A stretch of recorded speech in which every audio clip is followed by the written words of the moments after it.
আব্দুল্লাহ ইবনে মাসউদ রাদিয়াল্লাহু তাআলা আনহুর বর্ণনা, আমি আল্লাহ নবীকে প্রশ্ন করলাম, ইয়া রাসূলুল্লাহ, আল্লাহর কাছে সবচেয়ে প্রিয় আমল কোনটা আপনার কাছে জানতে চাই। নবীজি জবাব দিলেন, আসসালাতু আলা ওয়াক্তিহা, সময় মতো নামাজ পড়া আল্লাহর কাছে সবচেয়ে প্রিয় আমল। ক্বালা সুম্মা আইয়ুন ইয়া রাসূলুল্লাহ, সাহাবী প্রশ্ন করলেন, এরপর আল্লাহর কাছে সবচেয়ে প্রিয় আমল কোনটা।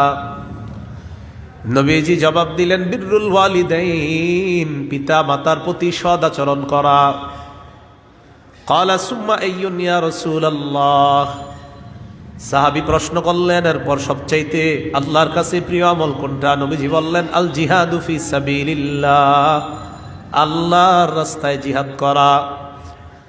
তাহলে হাদিসের মধ্যে নবী এক নম্বরে বললেন সময় মতো নামাজ পড়া আল্লাহর কাছে